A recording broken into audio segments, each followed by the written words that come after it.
Jedi Fallen Order is a exploration game from the level design perspective at its core. It all starts with it feeling good to move the stick. So that's where we start first and foremost. When you press forward on the stick, traversal feels snappy, responsive. We're not animation driven. It's based on the player input at all times, and you can cancel out different animations. At the same time, we try to dress it with really good animation fidelity still. But then beyond that, we're an action adventure game with a ton of different types of obstacles that you can run into. We've got the wall runs, we've got vines that you can swing from, we've got balance beams, climbs. We've got a big suite of these different traversal tools and toys. And where it gets really fun is when we start to string those together. And that's kind of where the art and the feel of it comes in. It feels good to just wall run across one gap, but then it feels better to wall run and then force pull a rope while you're in the air and then swing to a moving platform that you can climb on. So it's about kind of mixing in this wide range of traversal tools that we have to make the moment to moment feel really good. And then on top of that, we've also got some puzzle solving within the world. So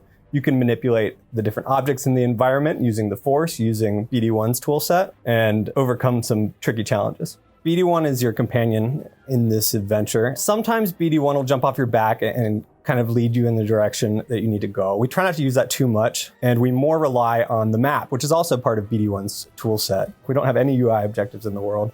It's all within the map. So we want to trust the player to find their own way and discover this world without breadcrumbing them along. So BD1 can scan a gate in the environment, like an ability gate, and it'll add it to your map. And you can at any time pull up the map, which is a hollow projection in world, and you can see all of the regions that you've explored. And you can see the different gates that you've run into, the different secrets that you've missed. Metroid has absolutely served as an inspiration for us. Metroid, Zelda, the Souls games, but Metroid in particular. I think what the Metroid style level design does for us, it's somewhat a way to give the player guided exploration, a ton of freedom within the world, but at the same time we can deliver really handcrafted moments and really focus on the moment to moment. First and foremost, force powers are lock and key mechanisms in the world. So behind a force push gate, for example, that you passed earlier in the game, maybe there's a whole nother area, maybe there's a little secret. But then on top of that, we like to mix force interactions with the environment within the traversal system. So wall running off a wall and then force pushing a door while you're in the air, things like that. So it kind of serves two functions, spicing up the moment to moment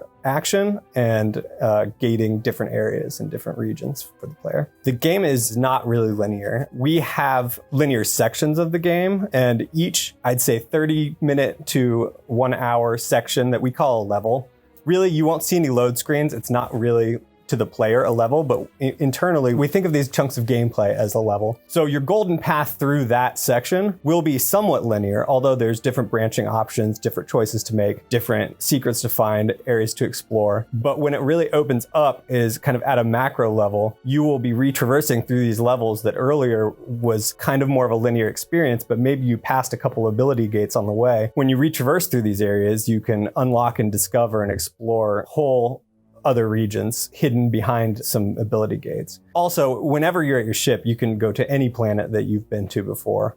Once you've unlocked a planet, you can freely choose where in the galaxy to go. The ship serves as a hub for Seer and Grease, your companions. We'll deliver some narrative on the ship, but you can walk around freely. There's stuff to do within the ship, different secrets to find in the ship as well. I mean, everyone wants to explore the Star Wars universe. Right? We've got this rich universe, lots of different types of planets, lots of different ecosystems. Each region has a distinct gameplay feel as well as a different look. Like if you think of Tatooine or Kashyyyk, they have their different ecosystems and different gameplay kind of makes sense for those. So while they look different, we also have a different gameplay feel for each of them. And that could be based around the ability that you acquire in that area, like solving puzzles using a new force ability that you got. It could be about using a new BD1 tool like the overcharge. And it could be about just something in the environment that's different. So different mechanic that is unique to that one environment, and you go away and say, oh, that's the area that felt like this from a gameplay perspective. But with your expanded tool set, when you revisit this area later, you'll remember it as a really tough, challenging area. But then later, with your new tools and your upgraded hero, it's much easier to overcome. And that's a really good feeling as a player, to just feel more powerful. And it really aligns with